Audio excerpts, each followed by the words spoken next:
Selamat mendengarkan podcast ini. Pada kesempatan ini kita sampai kepada pelajaran dalam seri doa Bapa Kami mengenai kalimat dikuduskanlah namamu. Saudara sekalian, mari kita melihat Injil Matius. Di Injil Matius pasal 6 ayat 9 itu Tuhan mengajarkan kepada kita doa Bapa kami. Bapa kami yang di surga, dikuduskanlah namamu. Pada kesempatan ini kita akan mengobservasi, kita akan membedah kalimat dikuduskanlah namamu. Kalimat dikuduskanlah namamu dalam terjemahan lama diterjemahkan dipermuliakanlah kiranya namamu. Kata ini dalam bahasa aslinya adalah hagiasteto to onomasou, yang dalam terjemahan versi King James diterjemahkan hallowed be thy name. Hallowed be thy name.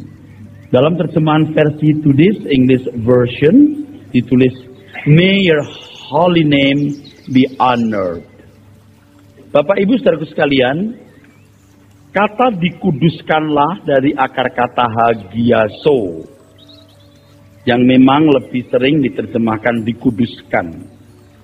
Tetapi kata ini juga berarti memberi hormat setinggi-tingginya atau memuliakan, to venerate. Jadi jangan heran kalau terjemahan lama berani menerjemahkan dipermuliakanlah kiranya namamu. Ingat, kata dipermuliakanlah namamu bukan masalah nama ini sebenarnya. Jadi kita jangan persoalkan nama sehingga kita konflik, adu argumentasi secara kekanak-kanakan. Dikuduskanlah namamu, dipermuliakanlah namamu artinya memberi hormat setinggi-tingginya atau memuliakan. Kata hagiaso itu lebih sakral atau bersifat lebih sakral dari kata doksa. Ada kata doksa juga. Kalau kita sering mengikuti kebaktian di salah satu denominasi, di sana ada kata doksologi. Itu artinya pemuliaan nama. Tetapi hagiaso yang digunakan Tuhan Yesus di Matius 6 ayat 9 ini lebih bersifat sakral, lebih bersifat luhur. Kalau cari padanannya kata doksa dalam bahasa Ibrani kabot yang diterjemahkan mulia atau dipermuliakan. Sedangkan kata hagiaso dalam bahasa Ibraninya kita menemukan kata kadosh yang artinya dipisahkan dari yang lain untuk digunakan. Jadi penggunaan kata ini penting untuk kita lihat. Ya, kata dipermuliakan itu kita menemukan dua kata hagiaso dan doksa. Itu dalam bahasa Yunani. Tapi kata hagiazo ini lebih bersifat sakral atau luhur. Ya. Doksa juga artinya dipermuliakan atau peninggian. Kata doksa ini saja dengan kata kabot dalam bahasa Ibrani. Tapi kalau hagiaso ini sejajar dengan kata kadosh. Kadosh jadi kudus dalam bahasa Indonesia. Separate from common condition and use. Dipisahkan dari yang lain untuk digunakan. Dikuduskanlah namamu. Mengandung pengertian bahwa orang percaya dipanggil untuk memberi penghormatan setinggi-tingginya atau pada proporsinya. Bagaimana seharusnya. Dan ini panggilan pertama bagi setiap manusia yang hidup sebagai ciptaan Tuhan. Jadi sebagai makhluk ciptaan, ini hal pertama yang harus diperhatikan. Meninggikan atau memberi nilai tinggi Tuhan penciptanya. Di balik ini ada skenario lain nanti akan saya jelaskan. yang juga pernah saya singgung, ya, berkenaan dengan hal ini. Jadi begitu menjadi makhluk ciptaan, tidak bisa tidak harus memberi nilai tinggi Tuhan atau menghormati sepantasnya, setinggi-tingginya itu secara proporsional, sepantasnya, seharusnya, sebagaimana mestinya. Panggilan inilah yang diucapkan Tuhan Yesus di Lukas pasal 4 ayat 8. Kamu harus menyembah Tuhan Allahmu dan hanya kepada Dia saja kamu berbakti. Nah, kata menyembah di situ dalam bahasa Inggrisnya worship. Yang dalam bahasa Latinnya adorabis. Tetapi dalam bahasa Yunaninya proskuneo, yang arti sempitnya tunduk. Tetapi arti luasnya memberi nilai tinggi Tuhan. Dan kata proskuneo ini sejajar dengan kata sakah dalam bahasa Ibrani yang artinya tunduk. Ketika Musa berhadapan dengan Tuhan, Tuhan yang menyatakan diri dalam belukar yang terbakar, Musa sakah. Musa tunduk. Saudaraku sekalian, jadi ini yang harus digarisbawahi. Bahwa panggilan utama dan pertama sebagai makhluk ciptaan adalah memberi nilai setinggi-tingginya kepada penciptanya. Atau sebagaimana mestinya, atau seharusnya, atau secara proporsional. Ini yang termuat dalam ucapan Tuhan Yesus, kamu harus menyembah Tuhan Allahmu. Kamu harus memberi nilai tinggi Tuhan. Proskuneo. Saudaraku sekalian, hal ini sejajar dengan pernyataan Tuhan di 10 perintah Allah. Jangan ada padamu Allah lain. Itu ditaruh di urutan pertama. Makanya Bapa kami yang di surga pertama dikuduskanlah. Ini jangan dianggap sepele. Sebab tanpa disadari banyak orang melakukan pelanggaran berat di sini. Sebab kalau ada sesuatu atau seseorang yang kita hormati lebih dari Tuhan, itu pemberhalaan. Tolong kita periksa dengan jujur diri kita. Jadi apalah artinya kita bisa hafal doa Bapa kami yang di surga, dikuduskanlah, ternyata kita tidak menguduskan. Separate from common condition and use. Dipisahkan dari yang lain untuk digunakan. Tempatkan dia di tempat yang seharusnya dia berada. Ini kalau Anda nggak jujur, Anda juga tidak mengerti maksud saya loh. Jadi kalau yang namanya menyembah, itu bukan hanya mengucapkan kalimat penyembahan. Dan saudara melihat bagaimana konyolnya banyak orang Kristen hari ini. Mari kita menyembah, lalu berbahasa roh. Kalau sudah berbahasa roh, sudah rasanya penyembahannya berkualitas. Atau disahkan Tuhan sebagai berkualitas, atau bermutu, atau sah. Penyembahan itu sikap hati. Tolong jangan dipelesetkan. Ini orang-orang karismatik ini kadang-kadang juga nggak ngerti saya. Saya bukan mau mencela orang karismatik, saya termasuk kelompok orang karismatik ini. Tapi jangan mempersempit, mendangkalkan, menyederhanakan pengertian menyembah. Yang namanya menyembah itu bukan sekedar lantunan, suara, fluktuasi nada, do, re, mi, fa, sol, la, si, do, atau syair-syair yang bagus. Aku sembah engkau, ku angkat jiwaku, ku angkat hatiku. Itu fantasi, bukan fantastis. Fantasi. Dan kita melihat banyak orang Kristen sekarang ada di wilayah itu. Ada di ranah itu, ada di realm, ada di kawasan itu. Jadi akhirnya serba fantasi. Takkan pernah kubawa selain yang terbaik. Padahal cuma 5.000. Ya ini bukan soal jumlahnya loh. Bukan soal jumlahnya loh. Kalau saya mengeluarkan uang dari dompet saya untuk kolektor, kan saya juga diundang di mana-mana. Saya terus terang malu kalau memberi jumlah kecil. Nah kalau saya bisa makan sekali makan kalau di hotel, breakfast saja 85.000. Bagaimana saya bisa memberikan untuk pekerjaan Tuhan dalam jumlah lebih kecil dari itu? Saya mendingan gak makan pagi di hotel. Orang bisa nonton sinetron 3 jam, tapi setengah jam berdoa saja tidak. Di mana letak penghargaanmu kepada Tuhan? Tapi mulutnya tak pernah kubawa selain yang terbaik. Apa coro tuh itu? Apa caranya begitu, saudaraku?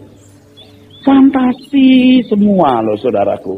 Ku sembah kau Tuhan. Aku tunduk, aku menyembah. Aku tiarap atau apa namanya. Itu semua fantasi. Menyembah itu sikap hati. Kalau kita berkata dikuduskanlah namamu, dipermuliakan namamu, kuletakkan engkau pada tempat yang pantas, kuhargai engkau setinggi-tingginya, itu sikap hati yang diterjemahkan dalam kehidupan setiap hari secara konkret. Coba saudara, kadang-kadang menaikkan doa Bapak kami pun tanpa perasaan. Coba tengah malam dia dibangunkan lalu bilang, dibentak, "Hoi, Bapak kami." Langsung Bapak kami suka apal dia, saudara. Tanpa perasaan. Ini orang-orang Protestan. Kalau tadi orang karismatik, sekarang orang Protestan. Kalau kita cuma ngomong doang, dipermuliakan namamu, tapi kita tidak memberikan penghargaan sepantasnya, itu bukan Protestan, prosetan. Lama-lama prosotan. Ini bukan satu hal yang mudah, sebab mata hati kita sudah terlalu lama dalam kebutaan dan kebodohan, sehingga jiwa kita rusak. Bukan tubuh saja yang bisa sakit, jiwa pun juga bisa sakit. Anda kalau hari ini mengkonsumsi makanan sembarangan, lalu berkata, "Nggak apa-apa tuh. Aku udah periksa ke dokter, nggak apa-apa. Hari ini nggak apa-apa, tunggu 15 tahun. Stroke loh." Dia masih muda. Atau sementara dia mengkonsumsi makanan, asupan makanan yang tidak sehat untuk tubuh, dia hajar pakai obat untuk mengimbangi, lalu berkata, "Nggak apa-apa tuh." Tuh, lihat. Tidak ada jantar. Tubuhmu kau jadikan tong sampah. Nah, jiwa kita juga jadi tong sampah. Lihat kegemaran-kegemaran hidup anak-anak dunia. Bagaimana mereka memberi nilai tinggi, uang, harta, emas, berlian, perhiasan, fasilitas mobil, rumah, kehormatan, pangkat. Itu masuk. Irama jiwa sudah menjadi kafir. Kulitnya Kristen, dalamnya kafir. Saya nggak nuduh Anda kafir loh. Kenyataannya memang ada yang begitu. Memang beragama, tetapi meletakkan kepentingan dunia dan segala keindahan pada urutan pertama. Ini jiwanya rusak. Dan terkondisi jadi salah. Sudah terbiasa memberi nilai tinggi sesuatu atau seseorang lebih dari Tuhan. Dia berkata, "Nggak apa-apa tuh. Aku bisa nonton 3 jam, aku nggak doa, nggak apa-apa tuh. Diberkati tuh." Ini kayak tadi tuh, waktu muda makan sembarangan, sampai enzimnya itu nggak bisa makan buah atau sayur, maunya itu makan-makan yang nggak sehat. Ya udah. Mudah-mudahan kamu bertobat bisa ngerubah. Biasanya begitu dia mendapat kanker, terus serosis, fatty liver, baru wah. Itu kalau ketolong. Kalau masuk neraka, kapan punya kesempatan memperbaiki diri? Mengerikan di sini. Nah, keselamatan dalam Tuhan Yesus itu sebenarnya mau memulihkan jiwa manusia yang telah rusak itu. Makanya Tuhan membidik ini di kalimat pertama.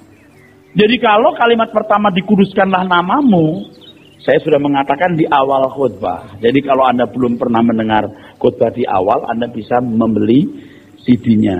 Harganya cuma 10.000. Yang tidak punya uang pun boleh mengambil gratis, tapi lewat Pak Beni. Oke? Anda nanti, "Pak, saya tidak punya uang, saya pengen punya, minta Pak Beni atau Pak Irawan." Anda dikasih. Anda jangan pikir saya cari uang dari situ, seperak pun tidak perlu.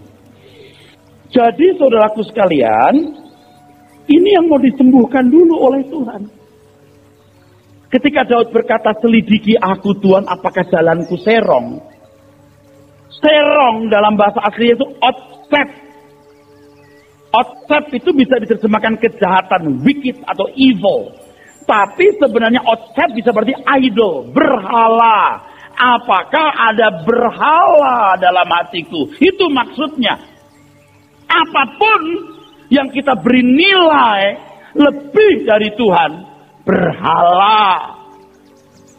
Termasuk ibu-ibu yang kalau punya masalah sampai begini-begini itu berhala. Masalah boleh dihadapi, ya udah.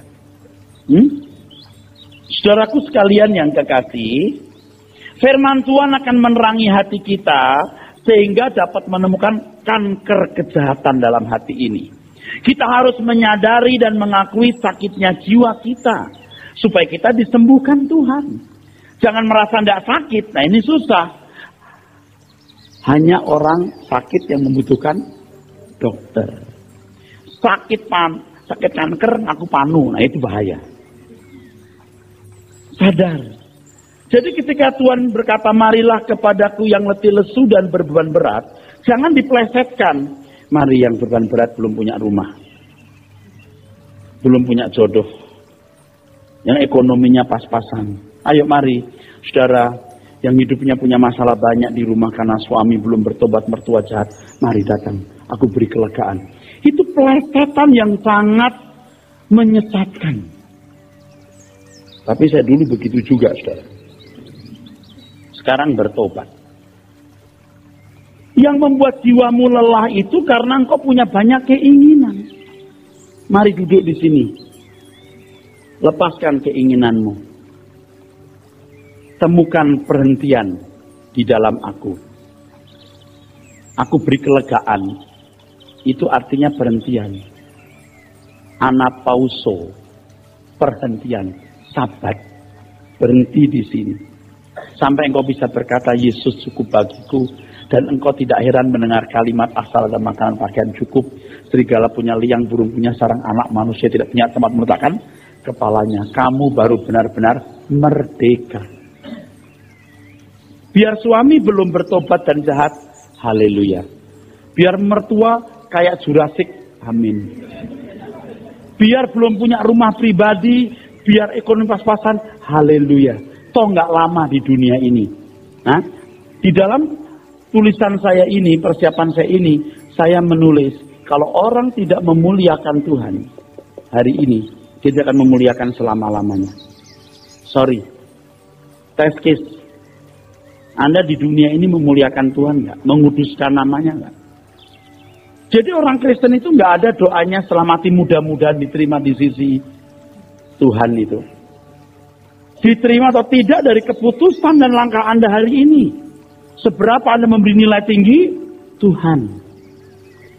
Dengan cara bagaimanakah Tuhan mengajar kita supaya kita menemukan perhentiannya? Ya, mau tidak mau mengenal Dia. Dikuduskanlah namamu. Namamu itu bukan nama. Hari ini kan banyak orang berantem tuh. Yang benar Yahweh, bukan Allah. Ya oke. Yang penting you kenal Dia nggak? Oke? Saya nggak mau pro siapa-siapa. You kenal Dia nggak? Apa yang dimaui oleh Tuhan semesta alam itu? Jadi kalau kita berkata dipermuliakan namamu, kamu harus kenal pribadinya. Apa yang Dia ingini, apa yang Dia kehendaki. Nggak cukup kita berkata, engkau agung, engkau mulia Tuhan, engkau dahsyat. Tapi ngerti kehendaknya nggak? Kalau nggak, licik Anda. Amin. Anda bisa ngerti? Licik. Anda mau meliciki Tuhan. Oh, sungguh baik. Amat baik. Baiknya pun juga baik menurut prinsip you kan. Pasti kalau you nggak mengenal Dia dengan benar, pasti baiknya menurut Anda. Dipermuliakan namamu harus kenal pribadinya. Apa yang Dia kehendaki harus kita lakukan.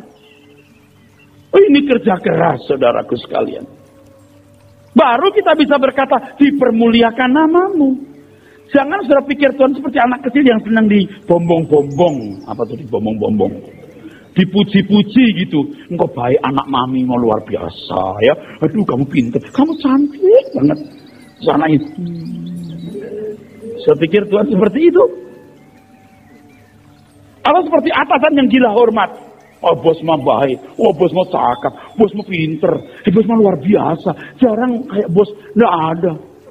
Nggak ada yang kayak bos, nggak ada bos, betul-betul bos, kaki sekalian. Lalu bosnya gede kepala, lalu memberi sesuatu kepada Anda. Tuhan Anda pikir seperti itu. Kalau kita berkata Tuhan engkau baik, harus baiknya menurut dia. Dan bukan menurut pikiranmu. Engkau agung Tuhan, apanya yang agung? Engkau besar Tuhan. Besar apanya? Oh kayak dulu zaman saya masih muda pernah dengar orang berdialog yang Allah kita heran dan besar. Ditanya sama orang, artinya besar itu apa? Nggak tahu, pokoknya besar. Heran banget. Kenapa heran? Pokoknya heran. Ini heran nggak? Bayangkan kalau saya bilang ini heran, ini heran. Ayo ngakuin herannya. Iya betul, heran. Sakit jiwa nggak dia? Orang tidak mengenal Allah lalu berkata heran, Tuhan, ajaib. Jangan-jangan Allah agama lain pun juga melakukan perbuatan-perbuatan yang mirip-mirip dengan Tuhan. Kalau itu standar ukuran herannya atau ajaibnya, miskin saudaraku, rendah sekali Tuhan. Kalau orang sekali melamar dapat kerjaan, wah Allahnya heran. Kalau Allahnya orang Kristen 30 kali dapat kerjaan, mana lebih heran sama nanya. Ada orang melamar pekerjaan 1 kali langsung dapat kerjaan gaji besar. Orang Kristen 30 kali. 30 kali itu pun 6 bulan. Selama 6 bulan dia harus belajar bahasa Inggris lagi. Dia harus punya berapa kemampuan supaya bisa diterima kerja. 30 kali baru dapat kerjaan. Mana lebih heran? Allah mana lebih heran? Kalau dia bahasa Inggris nggak tahu, nggak jujur, tapi diterima langsung gaji besar. Mana lebih heran sama nanya? Nangkep saya ngomong apa ini? Udah. Ada nggak nangkep terserah itu dah. Justru anak Tuhan itu dibuat begitu. Lihat orang tua bagaimana mengatur kita punya makan. Jangan banyak-banyak. Nanti kegemukan. Udah nggak boleh manis-manis. Tapi kalau tangga minta bu, ya, ambil. Ceduk gulanya. Iya udah. Nggak boleh, kamu nggak boleh. Mana lebih heran? Paham nggak maksudnya saudaraku? Kita harus dewasa dong. Hari gini jadi orang Kristen nggak dewasa mau jadi apa? Dunia udah tambah nggak jelas nasibnya ini. Hah? Udah nggak jelas dunia. Saya dari dulu udah ngomong, kalau Anda mendengar khotbah dunia bisa baik, dia bohong. Nggak akan, Tuhan aja bilang nggak akan jadi baik. Kita itu hidup di dunia seperti Titanic yang sudah bocor lambungnya, nunggu tenggelamnya. Sebelum tenggelam kita mempersiapkan diri untuk berkenan kepada Tuhan dan menarik sebanyak mungkin jiwa untuk diselamatkan.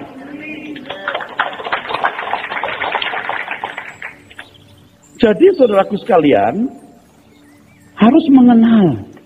Maka Paulus dalam Filipi pasal 3, 7 dan 8, dia berkata, apa yang dahulu merupakan keuntungan, sekarang kuanggap rugi. Betul?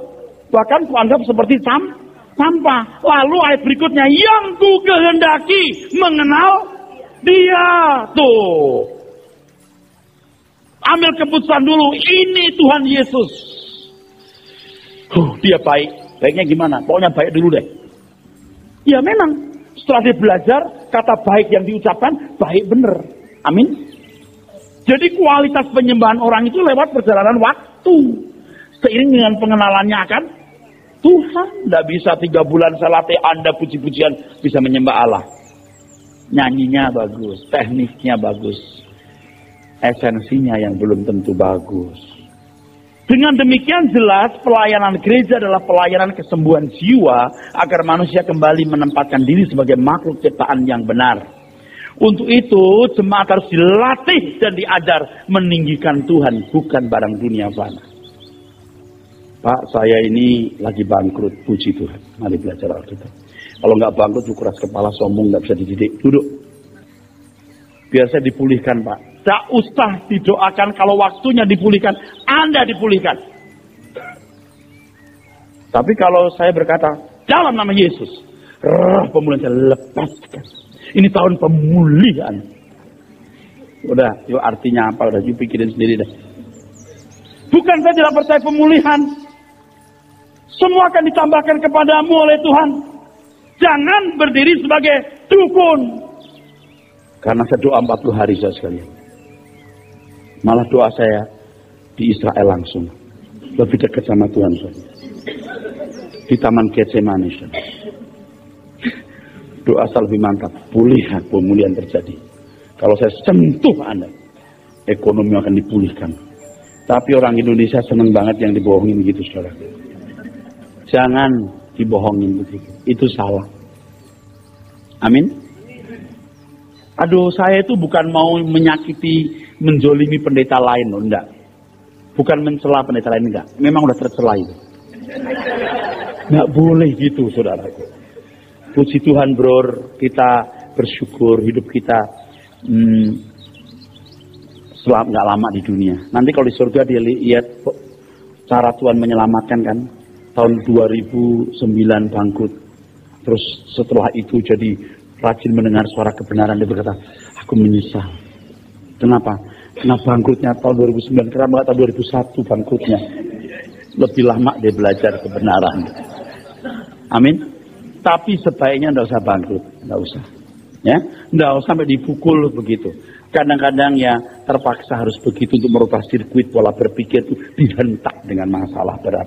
Tapi itu biasa untuk orang-orang yang lumayan bandel keras kepala, ya. Dibakar bisa dibengkokin, ya. Gitu maksudnya loh. Bakar pakai masalah. Tapi kalau cuma pakai lilin, dia nggak bergerak. Oke? Kalau cuma rugi 5 juta, nggak bergerak. 50 juta, nggak bergerak. 50 miliar, belum bergerak. 500 miliar, baru agak goyang-goyang. 5 triliun, baru dia bengkok. Tapi sebenarnya lewat segala peristiwa, tidak usah lewat bangkrut. Orang sudah berkata, Tuhan aku memilih Engkau, apapun yang terjadi. Aku belajar firman-Mu, apapun yang terjadi, aku mau taat Tuhan. Ibarat orang main lotre, tapi saya nggak suruh orang main lotre ya. Dari 100 nomor, atau dari 10 nomor berapa yang keluar, aku pilih angka 7. Aku taruh seluruhnya di sini, uangku. Oke? Nomor 7 keluar, untung. Nggak keluar, terserah, aku resiko di sini. Anda taruh hidup Anda kepada Tuhan. Aku memilih Tuhan. Aku mau belajar mengenal Dia. Supaya aku bisa menghormati Tuhan sepantasnya. Amin. Tanpa sikap yang benar ini, manusia akan dibuang ke dalam api kekal. Karena kekurang ajarannya terhadap Tuhan. Manusia yang tidak dapat mengatakan dikuduskanlah namamu, itu manusia yang tidak tahu diri. Itulah gerak dan jurusnya si kunyuk sialan itu, iblis. Yang mau meninggikan diri, mau menyamai Tuhan semesta alam. Jangan ikuti jejaknya. Bagaimana cara iblis menjatuhkan Adam dan Hawa? Kalau kau makan buah itu, kamu akan menjadi seperti Allah. Saudara pikir Allah tidak ingin Adam dan Hawa seperti dirinya? Lah diciptakan segambar dengan dia kok. Amin. Segambar dengan Allah kok. Nah ini perlu pembahasan khusus. Artinya manusia akan mengalami progres sampai mencapai titik tidak memberontak lagi, tidak bisa memberontak sama sekali. Kalau Allah Bapa di surga, ya, tahu apa yang baik dan jahat, amin, tapi tidak berbuat jahat, betul? Manusia juga harus tahu apa yang baik dan jahat, tetapi tidak berbuat jahat. Tetapi karena mau seperti Allah, dengan kecurigaan, iya ya, kenapa saya dilarang makan buah ini? Barangkali Tuhan takut disaingi. Kurang ajar, kira-kira begitu kan gambarannya. Saya sudah katakan mesti dikupas langsung hal ini. Percayalah. Mesti dianalisa, dieksplorasi khusus ya ayat ini. Jadi begini saudara. Adam itu mau shortcut nggak cara Allah. Mau menyamai Allah dengan tak makan buah itu. Waduh, salah ya. Itu gagal. Itu keliru. Itu salah. Bukan Allah tidak ingin Adam dan Hawa seperti dirinya, tapi tidak cara begitu. Sama itu nanti. Iblis berkata begini, kalau kamu menyembah aku, dunia aku berikan padamu. Sebab dunia ini sudah diserahkan kepadaku kekuasaannya. Bapak di surga bukan tidak memberi kekuasaan kepada Tuhan Yesus. Caranya. Dia harus pakai cara Bapak di surga mati di kayu salib. Baru segala kuasa di surga dan di bumi dalam tangan Tuhan Yesus. menghargai, menghormati Tuhan, saudara. Itu yang utama, itu yang penting. Jadi orang yang tidak menghargai, tidak menghormati Tuhan ini, seperti iblis kunyuk sialan ini, dibuang dalam lautan api. Nah, kalau orang mencintai dunia, dia kawin sama setan. Kalau dia mengingini dunia, dia menyembah iblis. Memang nggak langsung menyembah iblis, nggak langsung kawin sama iblis. Tapi ketika hati seseorang terlekat, terpikat kepada sesuatu, menjadi berhala. Dan ini cara iblis merebut manusia dari kehidupan yang seharusnya dimiliki. Yang Tuhan katakan pencuri dan pembunuh itu. Untuk itu marilah kita bekerja keras, belajar firman Tuhan, sampai mata hati kita terbuka menemukan kekayaan dalam Yesus Kristus. Untuk mengenali kemuliaannya, sehingga kita rela melepaskan segala ikatan, seperti yang digambarkan dalam perumpamaan harta yang terpendam. Rela menjual seluruh milik demi harta terpendam itu. Beberapa minggu lalu saya berkhotbah mengenai kekayaan Kristus yang tak terduga itu, saudaraku, yang tak terduga itu. Itu bukan materi, sama sekali nggak ada urusannya dengan materi. Dia yang kaya jadi miskin, supaya kamu yang miskin jadi kaya. Itu pengertian akan hikmat Allah. Baca konteksnya.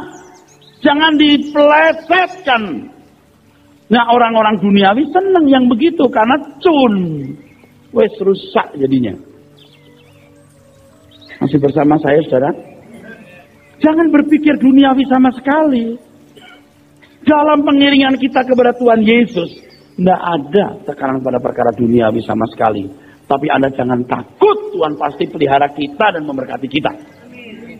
Saudaraku sekalian, banyak orang menjaga kesehatan tubuh. Dan saya juga menganjurkan terus. Tetapi menjaga kesehatan jiwa itu penting.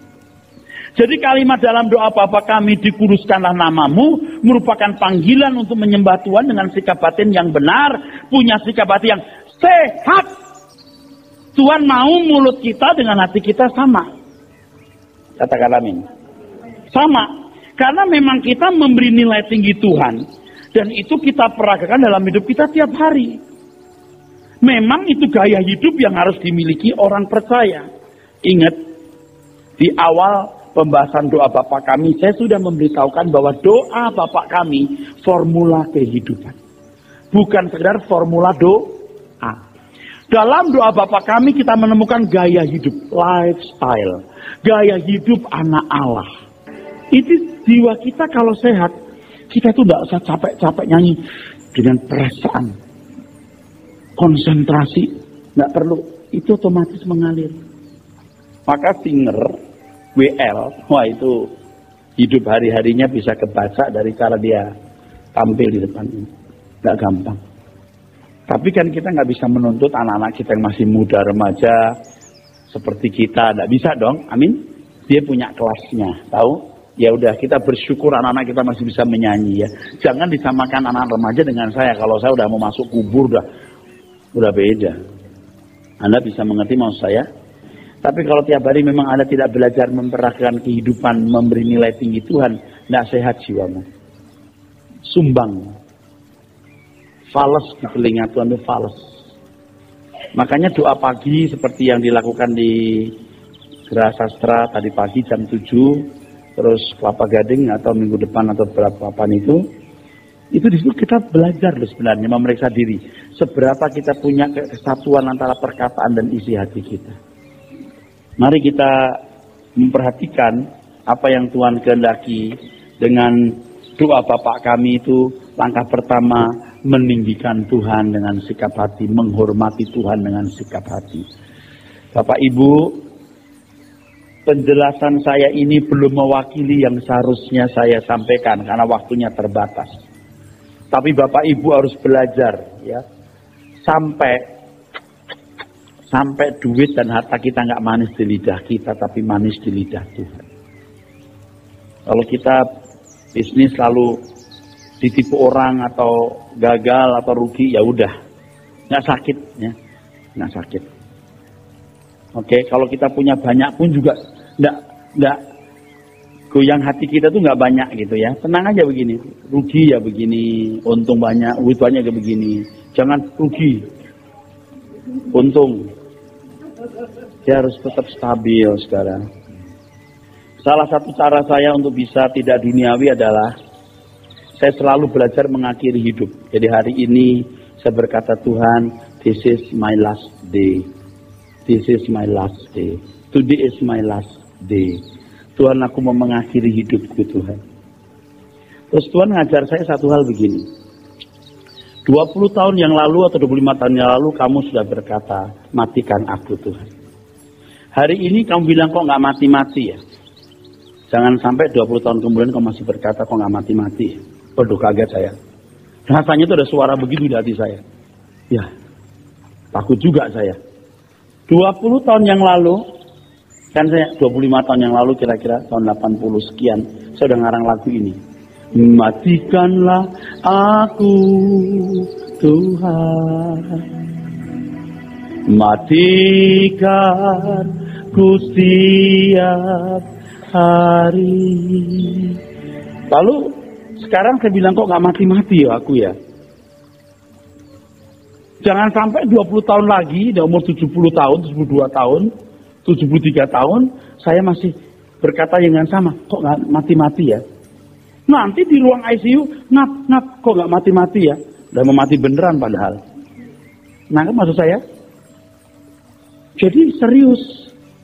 Kita mengejar kebenaran Tuhan sehingga keindahan dunia tidak membutakan mata kita. Harta dunia tidak menjadi manis. Kita bisa menikmati tapi tidak menenggelamkan hidup kita. Katakan amin. Amin, saudara. Tidak menenggelamkan hidup kita. Konsep berpikir kita diubah terus, dibaharui terus. Aduh, kita merdeka. Ya. Punya uang mau beli apa, beli aja. Tapi kalau nggak punya ya nggak usah beli. Merdeka, merdeka.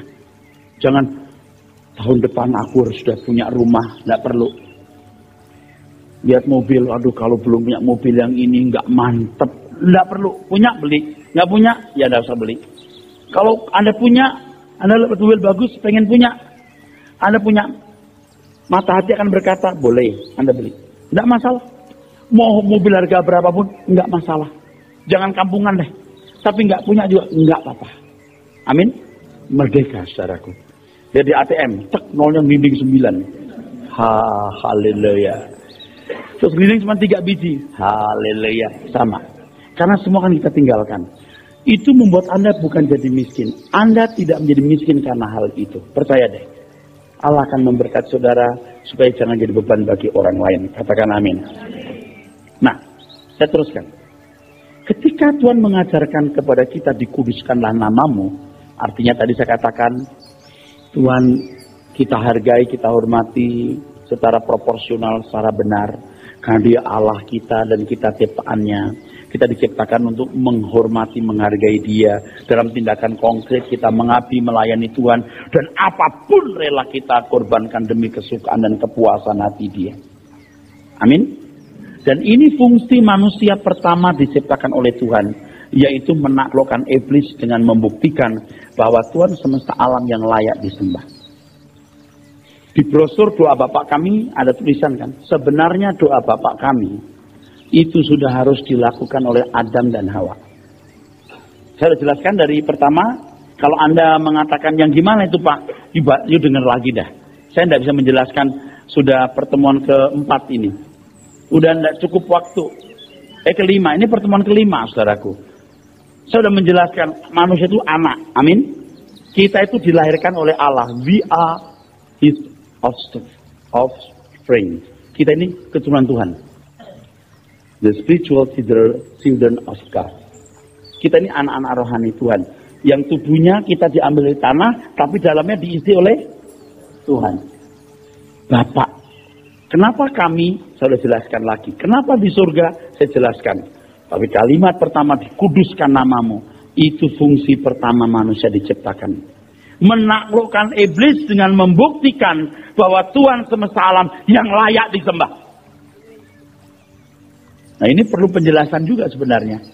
Bagaimana Tuhan sebenarnya menciptakan satu ciptaan dengan sistemnya, dengan rule of the game-nya.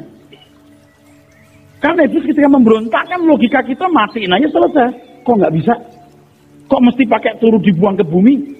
Kok mesti pakai acara pengorbanan Yesus di kayu salib? Itu kan ada runtutan penjelasan yang mesti jelas.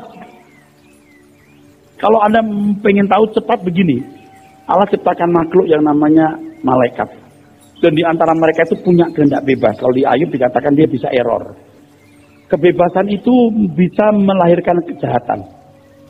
Dan Tuhan harus konsekuen dengan kenyataan karyanya itu. Dan dia berdaulat. Berdaulat untuk memberi kenyataan kebebasan itu berlangsung. Apa Tuhan nggak tahu iblis pada waktu mau kudeta? Ada gejala-gejalanya nggak? Iya mesti ada. Hawa pada waktu melangkah mendekati pohon, pengetahuan Tuhan nggak cegah karena Tuhan berdaulat memberikan kebebasan itu. Iblis jatuh, dibuang di bumi, betul? Nah di bumi kok dibangun Firdaus, Paradeisos, Pardes bahasa Ibraninya, Paradeisos Yunaninya, artinya park atau garden, taman. Loh, Tuhan itu seperti mau ngadu manusia dengan iblis, bikinlah taman di tempat lain gitu loh. Kayak nggak ada tempat aja Tuhan ini.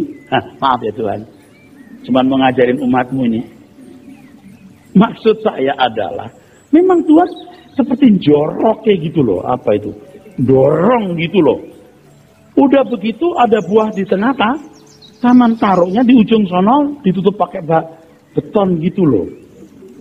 Memang Tuhan itu jarak, mau bikin gara-gara.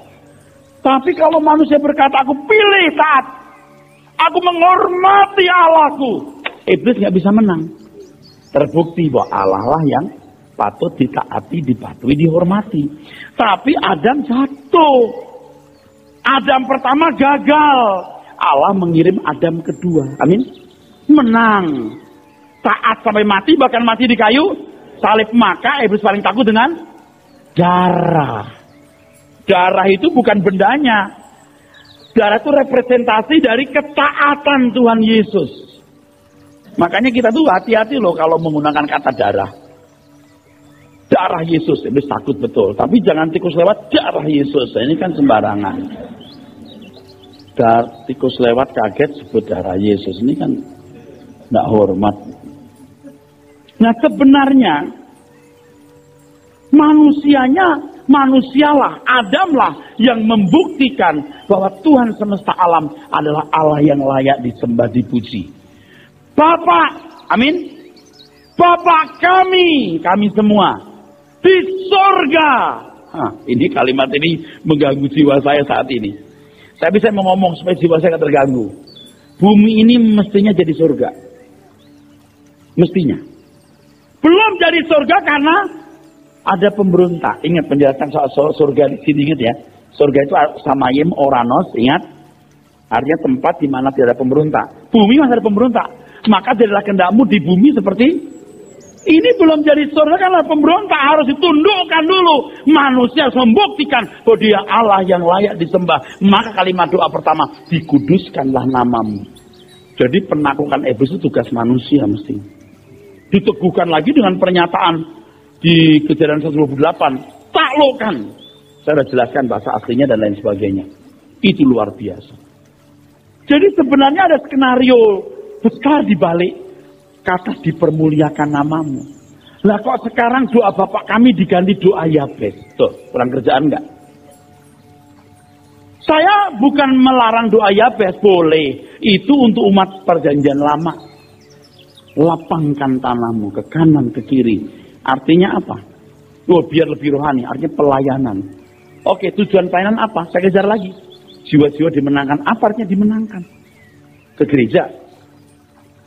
Pendek, fisik, jangkal, sempit, naif. Terus diartikan rohani. Lapangkan kemahmu, kanan, di depan, belakang. Ya bolehnya diartikan rohani, boleh, nggak salah.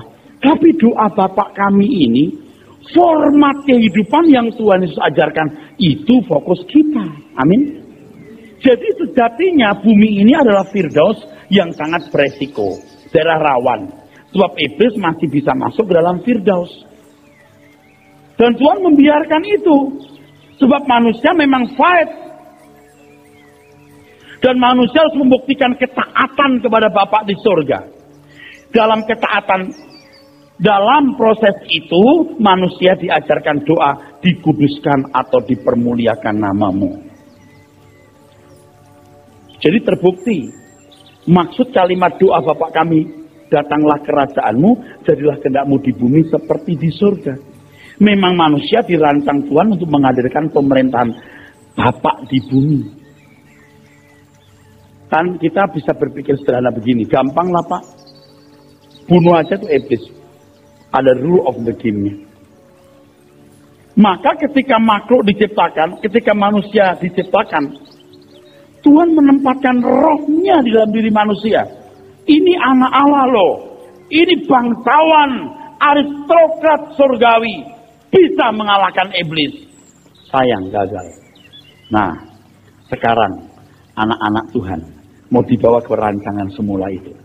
Ia datang untuk membinasakan pekerjaan iblis. Tuhan Yesus telah memenangkannya. Mati di kayu salib.